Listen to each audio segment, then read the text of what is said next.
Hello dear students, my name is Kinjal Patel and I am your English teacher. Today we are going to look about one more descriptive topic that is also important for your exam point of view, and it is entitled as report writing. It can be asked in your writing section. ये writing section के अंदर आता है.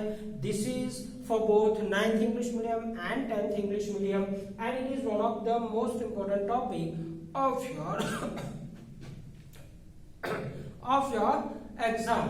Right now, we are just looking about report writing. Before just having an idea about the report, you must know why the people used to write a report. Report is to share a kind of news, information that is been untouched by the people or who were not at that time of occurrence of that particular event. In short, to just get information or to just give information to the rest of the mass of people, we just used to write a report. Right? अब report का format क्या होता है, कैसे report को लिखा जा सकता है?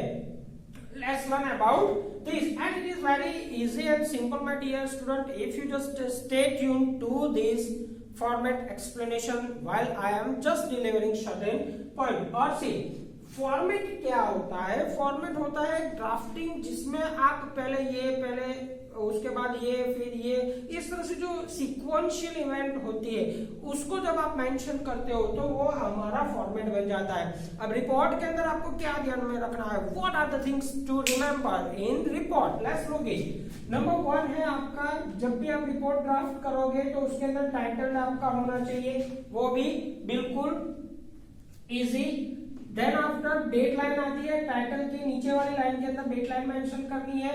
फिर आपका जो भी न्यूज होगा, जो भी सब्जेक्ट होगा ऑफ अ रिपोर्ट आप क्यों लिख रहे हो, व्हाई, व्हाट हैड हैपेंड, तो उसका यहाँ पे एक सब्जेक्ट होगा, उसका ब्रीफ, मतलब जिसको बोलते हैं ना ओवरव्यू देना है आपको, डिटेल में नहीं जाना. उसके बाद आपको उसकी डिटेल देनी है कि भाई किस तरह से वो पूरी की पूरी घटना हुई है, how that event had happened. तो यहाँ पे ये जो आपका मेन फॉर्मेट है कि एक आप रिपोर्ट लिखते हो तो उसमें कितनी नेसेसरी चीजें होनी चाहिए. नंबर 1 होना चाहिए title, 2 deadline, 3 brief news, 4 news in details. Such are the things that are needed to write in your, that should be mentioned in your report. Now, what are the points you just we have to remember while we are just drafting a report? जब report हम लिख रहे होते हैं तो what are the things that we have to keep in our mind? कौन सी ऐसी चीजें हैं जो हमें ध्यान में रखनी है? नंबर 1, आप ध्यान देना dear, report should be written within 150 to 200 words. It may exceed in several subjects, but it should not be exceed more than 250 or either 300 words, right? It should be concluded within 150, 200, or we can say maximum you can go up to 300, but not more than it. Now, what are the second thing? What is the second thing? Second thing is it should short and to the point. जो भी आप report लिख रहे हो वो थोड़ा सा short होना चाहिए, और जो भी इवेंट हुई है उसी को आपको बोलनी है. उसके इर्द गिर्द की पहले बातें करके फिर उस सब्जेक्ट पे आना, ऐसा नहीं होता है. राइट? आपको उसका टू द पॉइंट होना जरूरी है.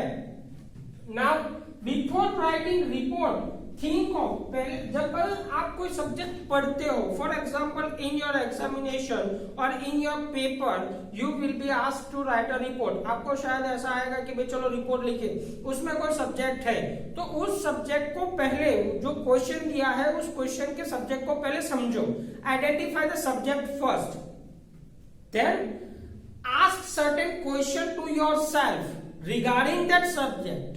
सब्जेक्ट के हिसाब से आप सर्टेन क्वेश्चन आप आपके माइंड को पूछो, वो कौन से है. तो सबसे पहले आपको पूछना है भी कौन, जो भी घटना हुई है वो किसके साथ हुई है, व्हाट, कौन सी घटना हुई है, व्हेन, कहां पे हुई है, एट व्हाट प्लेस, व्हेन, कब घटी है, कब, टाइम, हाउ, कैसे हुआ है, right, the way that action happened, and why, क्यों हुआ है.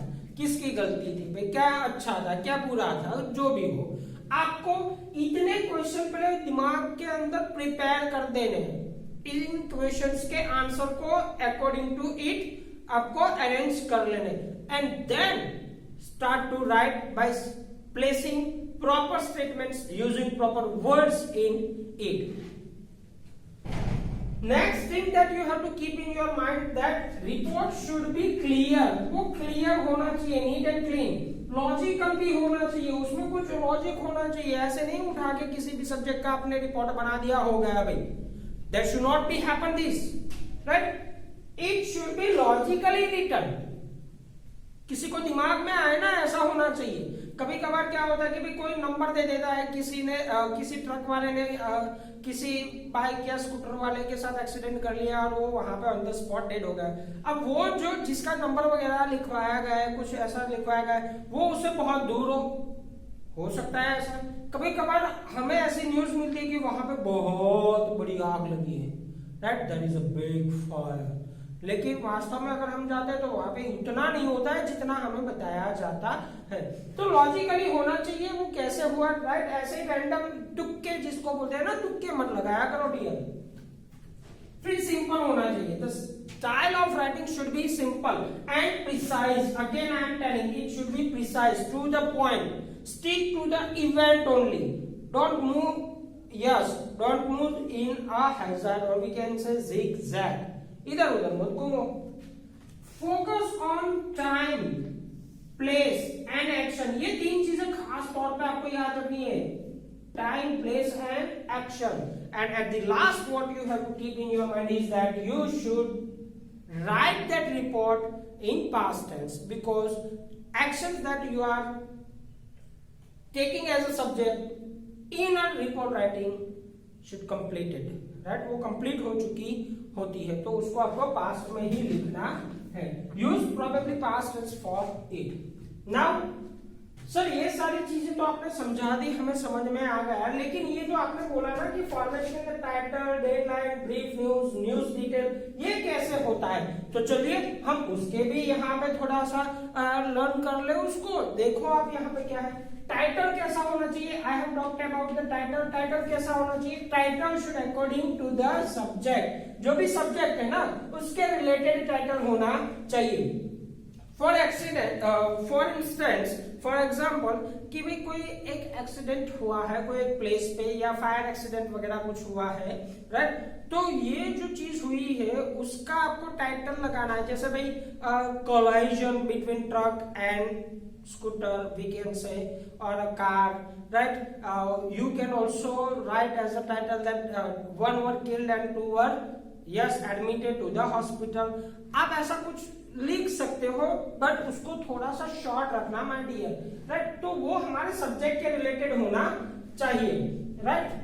दूसरा क्या होता है टाइटल, दूसरा कैसा होना चाहिए, it should B short and sweet, बिल्कुल सिंपल होना चाहिए। आप वहां पे ऐसा नहीं लिख सकते हो कि there was a collision between truck number this this this and car number this this this, car was coming from this direction and the truck was, इतना सारा लंबा नहीं जाना है, don't go that much, just write that collision between truck and car, complete, an accident takes lives, right? ऐसा भी आप लिख सकते हो, कुछ भी आप ऐसा शॉर्ट एंड स्वीट बना दो। फिर एक चीज याद रखिएगा कि जब भी आप टाइटल लिख रहे हो ना, टाइटल ऑफ द रिपोर्ट, तो उसमें ग्रामर जो होता है ना वो टेक इट फॉर ग्रांटेड होता है, वहां पे आप उतना ग्रामर पे ध्यान नहीं दोगे तो चलेगा। टेक्निकल सेंटेंस अगर सही नहीं है फिर भी चलेगा, ठीक है? याद रखना टाइटल की ही बात कर रहा हूं मैं, सिर्फ टाइटल जब आप लिख रहे हो वो वन लाइनर टाइटल होता है, वो लिख रहे हो तब की बात हो रही है ना। जैसे मैंने यहाँ पे एक एग्जांपल के तौर पे आपको लिख के दिया है, कैसा होना चाहिए कि भाई चलो 70 किल्ड इन एक्सीडेंट, सर ये तो ग्रामेटिकली बिल्कुल रॉन्ग है, yes my dear student it is wrong grammatically, but it looks short, simple, readable, है ना, टू द पॉइंट है हमारा सब्जेक्ट के टाइटल। तो यहाँ पे ये चीज आपको लिखनी है।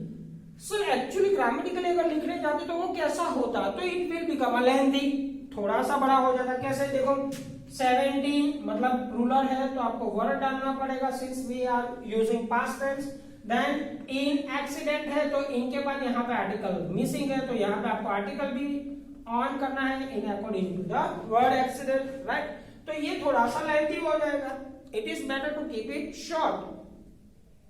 सर उसके बाद आती है डेट लाइन। तो जैसे ही आपने टाइटल लिख लिया उसके बाद आपको डेट लाइन लिखनी है। डेट लाइन के अंदर आपको हमेशा याद रखना है कि it should be on right hand side and exactly after the title. Title के ठीक नीचे वाली लाइन के अंदर राइट हैंड साइड पे ये टैग करना है, it will give you more impact, right. फिर प्लेस भी वहां होनी चाहिए। अब जब डेट लाइन लिख रहे हो तो डेट यहाँ पे जब भी देखो आप एग्जाम्पल के अंदर जब भी आप डेट लिख रहे हो ना तो डेट से पहले प्लेस आपको लिखनी है, कहाँ पे वो चीज हुई है, राइट। कहाँ पे आप जिला भी लिख सकते हो, अगर कोई छोटा गांव या ऐसी कोई चीज है जहां पे आपको प्रॉपर नॉलेज नहीं है तो आप वहां के डिस्ट्रिक्ट या तालुके का नाम ऐड कर सकते हो if in certain cases. Sir briefing news क्या होता है? ब्रीफिंग न्यूज होता है इंट्रोडक्शन टू द सब्जेक्ट। जो भी आपका सब्जेक्ट होगा ना उस सब्जेक्ट के अकॉर्डिंग टू आपको क्या करना है, ब्रीफिंग करना है। सर ब्रीफिंग के अंदर क्या हम ये सारी चीजें लिखेंगे? इन सारे क्वेश्चन के आंसर नहीं दिए। In briefing you have to just give certain answers of these questions only, what, when and where. क्या हुआ है, कब हुआ है और कहां हुआ है, इतनी तीन चीजें अगर आप दे देते हो it will B briefing for your report. Now what about next? तो डिटेल में आपको करना है। अब जो भी आपका न्यूज था वो आपको डिटेल में लिखनी है, वो मेन कंटेंट हो गया आपका, राइट। तो मेन कंटेंट आप कैसे, इवेंट्स जैसे हुई है ना, जैसे बोलते हैं असेंडिंग ऑर्डर, जो चीज जिस तरह से हुई है, जो घटना जिस तरह से घटी है उस तरह से ही आपको लिखनी पड़ेगी। जैसे अगर आपका फ्लैग होस्टिंग का जो भी प्रोग्राम है स्कूल के अंदर उसके रिलेटेड आप रिपोर्ट लिख रहे हो तो at the end of that event you are given certain speech. तो आप उसमें ऐसा पहले नहीं लिख सकते कि we are being given a speech like this. तो आपको पहले इवेंट, पहले आप सुबह में गए, क्या हुआ, कैसे हुआ, राइट, कौन था, चीफ गेस्ट कौन था, फिर हमारा जो फ्लैग होस्टिंग की प्रोसीडिंग्स है वो कैसे हुई, वो सब लिखो। फिर आप किससे मिले, किसने स्पीच दी, वो सारी चीजें आप वहां पे मेंशन करोगे। इसको बोलते हैं chronological order, A to Z, from 1 2 3 4 5 6। इस तरह से जिस तरह से घटनाएं हुई है उसी सीक्वेंस में उसको लिखनी भी है। Now my dear student, you have got the idea of how to write the report, what there should be mentioned in the report, title कैसे लगाना है, डेडलाइन कैसे लगाना है, फॉर्मेट कैसे है, कंटेंट डिलीवरी कैसे करनी है, ये सारी चीजें मैंने आपको एक्सप्लेन कर दी। Now let's have just proper idea by an example. Example के जरिए हमें इसका प्रॉपर आइडिया मिलेगा। देखते हैं क्या है हमारा एग्जाम्पल हमें बोल रहा है।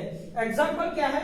Right a report for your school magazine on the NSS camp arrange by your school. आपकी स्कूल जो है ना वो एक मैगजीन पब्लिश कर रही है, मंथली हो या 6 मंथ का हो या फिर ईयरली हो, एक मैगजीन पब्लिश कर रही है। उस मैगजीन के अंदर थ्रू आउट द ईयर या फिर थ्रू आउट द मंथ कितनी एक्टिविटीज हुई है, स्टूडेंट्स ने क्या किया है, टीचर्स ने क्या अचीव किया, स्कूल ने क्या अचीव किया, वो सारी चीजें आप उस मैगजीन के अंदर लिखते हो। In this case of this particular example, यहाँ पे स्कूल ने एनएसएस कैंप किया था, राइट। उसके बारे में स्कूल की मैगजीन में आपको एक रिपोर्ट बनाना है स्कूल की मैगजीन के लिए, ताकि दूसरों को भी मालूम पड़े। तो वो कैसे होता है, लेट्स टॉक अबाउट इट। मैंने पहले बोला कि title short, sweet and grammatical rules should be avoided. यहाँ पे मैंने वही चीज बता दी है आपको, लिख के देखो। National social service camp, super success, right. Now sir ये नेशनल सोशल सर्विस कैंप यहाँ पे तो कहीं पर भी नहीं है। माय डियर स्टूडेंट, एनएसएस ये जो वर्ड है मेरा, इसका फुल फॉर्म होता है नेशनल सोशल सर्विस, राइट, और उसके रिलेटेड कैम्प किया था ना आपने, तो यहाँ पे मैंने उसी का फुल फॉर्म लगा दिया है। तो इस तरह से आप अपने टाइटल को short, sweet and readable to all the readers आप रख सकते हो। दूसरी एक चीज आप ध्यान रखना कि what are the words that you are using in drafting your report और writing your report. Those words are that language that you are using should be appropriate from the upper society of yes people की जो high profile society है, educated society होती है, और जो लो backward society होती है, जो थोड़ा बहुत पढ़े लिखे, उन दोनों को मैच होनी चाहिए। ऐसा नहीं कि भी धीरू भाई अंबानी के लिए अलग सा न्यूज़पेपर निकलता हो और छोटे जो गांव किसान लोग होते हैं या उनके गांव वाले जो बंदे होते हैं उसका अलग होता है। दोनों को रिलेट करके आपको एक लैंग्वेज बनानी है जो दोनों को समझ में आए और दोनों को अच्छा भी लगे, तभी आपका रिपोर्ट अच्छा होगा। इन दिस केस मैंने टाइटल अच्छे से लगा लिया है, यहाँ पे आपने देख लिया है। नाउ मैंने बोला कि एग्जैक्ट आफ्टर द टाइटल, यहाँ पे देखो टाइटल के बाद आपको डेडलाइन और प्लेस लिखनी है, जो कि हमारी यहाँ पे भी मैंने मेंशन की है। टाइटल हो गया, ये टाइटल वाला पार्ट हो गया, फिर डेडलाइन और प्लेस। तो हमने प्लेस यहाँ पे लगा ली है कि भी कहाँ हुआ है, तो कि भाई आनंद में। कौन से डेट पे हुआ है, तो 17 जून 2018 को ये चीज हुई थी। नाउ जस्ट फोकस कि अब हमें हमारा ब्रीफिंग करना है। सर ब्रीफिंग कहां से कहां है, मैंने यहां से लेकर यहां तक हमारा ब्रीफिंग किया है। इसमें क्या है, मैंने आपको बोला था ब्रीफ के अंदर व्हाट, व्हेन एंड वेयर, ये 3 क्वेश्चन का आंसर देना है। तो हमारा जो सब्जेक्ट है कि भाई नेशनल सोशल सर्विस, तो सबसे पहले ये क्या है, कब हुई, कहां हुई, इन तीनों के क्वेश्चन अगर आंसर आप देते हो तो यहाँ पे आपको in very first paragraph you will find it. जैसे मैंने लिखा है लास्ट संडे, कब हुआ था, last Sunday, the one day camp of NSS unit of our school was organised at, कहां पे हुआ था, this is a place, Kanjari village of Anand district में हुआ था। ओके, कौन कौन लोग थे वहां पे, who were that, 70 students of the school with mister Mehta. Mehta कौन है sir, sir he is a officer of NSS. वो एनसीसी हो या एनएसएस हो, वो जब भी आपसे कोई एक्टिविटी करवाते हैं माय डियर स्टूडेंट, तो उनका कोई ऑफिसर या रिप्रेजेंटेटिव आपके साथ वहां पे जरूर होता है। तो यहाँ पे वही आपको बताया गया, वो वहां पे क्या कर रहे थे कि भाई अर्ली मॉर्निंग में पहुंच गए थे। कब पहुंचे थे, early morning. All the students did social services, वहां पे उन्होंने क्या किया, what they have done, yes they have provided social services, they have provided social services। उन्होंने वहां पे सामाजिक जो भी कार्य होते हैं गांव के अंदर होने चाहिए या लोगों को नहीं मालूम था और आपने समझा दिया, तो वो वहां पे होने चाहिए थे इन द विलेज, राइट। अब ये हमारा ब्रीफिंग जैसे ही कंप्लीट हो गया, अब हमें उसको डिटेल में लिखना है, और वो भी क्रोनोलॉजिकली, एकदम सीक्वेंस में और टू द पॉइंट। बहुत ज्यादा नहीं लिखना है अंदर क्या किया, वो वहां पे गया चल के, उस स्ट्रीट में से उसने वो किया, इसको मिला वो, ऐसा नहीं लिखना है डिटेल में, टू द पॉइंट होना चाहिए। और क्या इवेंट हुई है, मेन इवेंट क्या हुई, वही लिखनी है। जैसे देखो, students work hard with their energies, they clean, उन्होंने क्या किया वहां पे, they clean in sanitary condition of the village. पहले तो उन्होंने पहला पॉइंट किया भी क्लीन किया विलेज को। अब आप अगर इसमें लोग चाहते तो बहुत सारा डिटेल कि भाई हमने ग्रुप्स बांट दिए, एक ग्रुप 1 2 3 या group A B C, group A यहाँ पे गया, ग्रुप बी यहाँ पे गया, ग्रुप सी यहाँ पे गया, उन्होंने गीला जो भी कूड़ा था, राइट, वेट गार्बेज वो उठाया, उन्होंने ये ड्राइड गार्बेज था वो उठाया। इस तरह से डिटेल में जा सकते थे, लेकिन उतना नहीं जाना है my dear, it will be lengthier and lengthy writing may bore to the reader, right, वो रीडर को थोड़ा सा बोरिंग लग सकता है। उससे थोड़ा आगे बढ़ते हैं, क्या हुआ आगे, वेल्स, वहां पे दूसरा क्या किया गया, वेल्स भी क्लोरीनेटेड, क्लोरीनेटेड एक ना केमिकल होता है जो पानी को क्लीन करने के लिए यूज होता है। जो क्लोरीन होता है it is a kind of chemical and it is use to clean the water. तो यहाँ पे वेल का जो वाटर था वो भी क्लीन उन्होंने किया है। दूसरी घटना उन्होंने काम, पहली इन सैनिटरी कंडीशन को क्लीन किया, फिर क्लोरिनेटेड किया, फिर गार्बेज जो था वो भी उन्होंने साफ किया। ये सारी चीजें वहां पे की। ये सारी चीजें स्टूडेंट्स ने की जो कि बॉयज है। कुछ गर्ल्स स्टूडेंट ने क्या किया, तो they have visited farmers houses. वो जो भी फार्मर्स है ना गांव के, वहां पे विजिट की और उनकी वुमेन्स को सिंपल मैथ्स पढ़ाया। ये भी एक एक्शन हुई, राइट। उसके बाद क्या हुआ, students were responded well by the villagers. सभी स्टूडेंट्स को सभी विलेजर्स ने अच्छे से उनको वेल, ऐसा नहीं हुआ चलो बताइए बात जो तो यहाँ पे मत खड़े रहो, ये मत करो, वो मत करो, राइट। ऐसी किसी भी तरह की वहां पे दिक्कत या किल्लत नहीं थी, प्रॉब्लम्स नहीं थे। All the villagers of that village well supported to the students. ये भी एक जरूरी पॉइंट था। फिर क्या हुआ भाई, ये अब सारी घटनाएं वहां पे हुई वो लिख ली। अब और क्या था, तो एक लास्ट में फंक्शन रखा गया था जो कि एक बड़े से पेड़ के नीचे था। वहां पे जो सरपंच था ना, सरपंच ऑफ द विलेज मतलब लीडर ऑफ द विलेज, उन्होंने स्टूडेंट्स की ये भी जो एफर्ट्स थी to clean the village, to make them understand, to make them alive, to give them a proper news about what are good and what are bad, right. तो यहाँ पे ये सारी चीजें जो की थी ना स्टूडेंट्स ने, उसकी अप्रोच जो अप्रिसिएटेड करता है सरपंच जो है, उनकी ये सारी एफर्ट्स को अप्रिसिएट करता है। फिर the students of our school return with satisfaction. अगर आप जब भी अच्छा काम करते हो तो आपको देयर इज अ कंसोलेशन होगा हार्ट में, हाँ ठीक है, I have done good today at least, मैंने आज के दिन में कुछ अच्छा किया। तो यहाँ पे ये चीज भी आपने नोट कर रखी होगी शायद। They were happy as they had completed a challenging assignment for serving the village. It is one of the challenging assignment, let me tell you one of by the way, क्योंकि हर जगह आपको support करने वाले नहीं मिलेंगे। जब आप कुछ अच्छा करने जाते हो ना, तो कुछ ऐसे भी आते हैं जो आपको बोलेंगे यार इससे क्या फर्क पड़ता है। Let me tell you one of the short and sweet story. एक बार क्या हुआ, Swami Vivekananda was just having a morning walk at the sea shore. At that time, whenever the tide come at the side of shore, जब भी ocean का तो एक Tide होता है मतलब वेव होता है, जब भी शोर पे आता है, किनारे पे आता है, तो कुछ मछलियों को लेके आता है।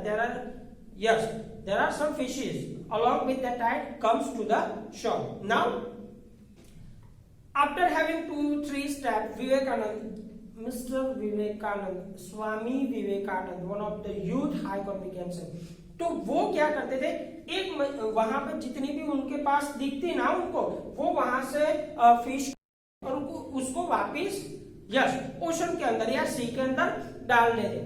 पीछे 3-4 बच्चे थे जो यूथ थे, यंग थे, राइट। वो देख रहे थे कि भाई ये क्या कर रहा है, what he is actually doing, वो क्या कर रहा है। तो उनको थोड़ा सा समझ में नहीं आया। वो आते हैं विवेकानंद जी से मिलते हैं और पूछते हैं कि भाई आप ये चलते हो फिर रुक जाते हो, यहाँ से फिश को उठाते हो फिर डालते हो, क्या फर्क पड़ता है, एक एक फिश से क्या फर्क पड़ता है। विवेकानंद कुछ भी नहीं बोलते माय डियर स्टूडेंट। वो क्या करते हैं, वो थोड़ा और आगे चलते हैं, फिर से वहां पे एक आध फिश आती है टाइड के साथ, वहां पे वेव के साथ जैसे ही आई, उठाया विवेकानंद ने, उन बच्चों को बोला कि देखो, फिर उसको थ्रो किया। थ्रो करते ही वो फिश वापिस सी के अंदर चली गई और वहां से वो वापिस आगे अंदर चली गई।